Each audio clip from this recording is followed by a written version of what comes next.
Messi এইবার world কাপে প্রথম ম্যাচে হ্যাটট্রিক করছে। টোটাল 11 বার হ্যাটট্রিক করলো মেসি। তারপরেও আমি মেসিকে পছন্দ করি না। কেন জানেন? মেসি ইসরায়েলে গিয়েছিল।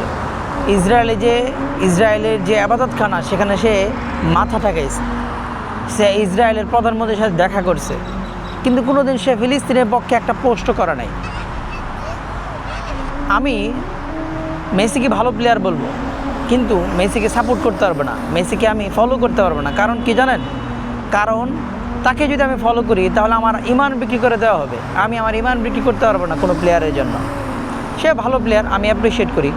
আর্জেন্টিনা ভালো দল, আমি অ্যাপ্রিসিয়েট করি। তার কারণে আমি আর্জেন্টিনাকে সাপোর্ট করবো না। কালকে যদি ইসরায়েল পৃথিবীর শ্রেষ্ঠ টিম হয়ে যায়, আপনি ইসরায়েলকে সাপোর্ট করবেন। ইসরায়েলের প্লেয়াররা যদি পৃথিবীর শ্রেষ্ঠ প্লেয়ার হয়ে যায়, আপনি ইসরায়েলকে সাপোর্ট করবেন। আপনি আপনার ইমানকে বিক্রি করে দেবেন। আমি পারবো না। কিন্তু রোনালদো, তার দল খুব ভালো না, অবশ্যই সে ভালো প্লেয়ার। যদি নাও হইতো তারপরে তার সাপোর্ট করতাম। কেন?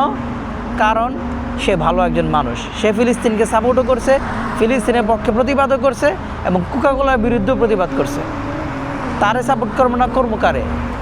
সে যদি ওয়ার্ল্ড কাপ নাও জিতে, একটা গোলও না করে, তারপরও আমি তার সাপোর্ট করব। রোনালদো ভক্ত এই জন্য কারণ সে ভালো মানুষ। মেসি ভক্ত এই জন্য না কারণ সে ভালো মানুষ না। ফুটবল আলাদা বিষয়। আর্জেন্টিনাকে আমি আগে সাপোর্ট করতাম, এখন সাপোর্ট করি না, বিকজ অফ মেসি। ভালো থাকবেন।